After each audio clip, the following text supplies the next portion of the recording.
கோடை விடுமுறையை ஒட்டி திருப்பதியில் குவியும் பக்தர்கள் சுமார் 18 மணி நேரம் வரை காத்திருந்து சுவாமி தரிசனம் செய்கின்றனர். கூடுதல் விவரங்களை செய்தியாளர் சரவணன் வழங்கிட கேட்போம். சரவணன், வணக்கம். தற்பொழுது திருப்பதியில் இருக்கக்கூடிய நிலவரம் என, தொடர்ந்து பக்தர்களுக்கான ஏற்பாடுகள் எந்த அளவுக்கு இருக்கிறது, விவரங்கள் என்ன?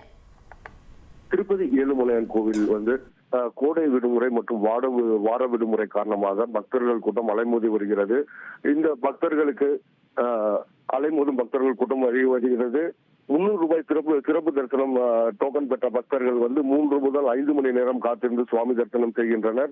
இதே போல் முன்தினமாக இலவச டோக்கன் பெற்ற பக்தர்கள் 5 முதல் 7 மணி நேரம் காத்திருந்து சுவாமி தரிசனம் செய்து வருகின்றனர். இந்நிலையில் டோக்கன் எதுவும் பெறாமல் நேரடியாக திருப்பதி மலைக்கு வரும் பக்தர்கள் 18 மணி நேரம் காத்திருந்து தற்பொழுது சுவாமி தரிசனம் செய்து வருகின்றனர். கடந்த 2 நாட்களில், சனி மற்றும் ஞாயிறு 2 நாட்களில் மட்டும் 1,80,000 பக்தர்கள் சுவாமி தரிசனம் செய்து கொண்ட நிலையில் உண்டியல் காணிக்கையாக மட்டும் 6,90,00,000 ரூபாய் உண்டியல் காணிக்கையாக கிடைக்கப்பட்டுள்ளது. மேலும் 80,000 பேர் தலைமுடி காணிக்கை செலுத்தியுள்ளனர்.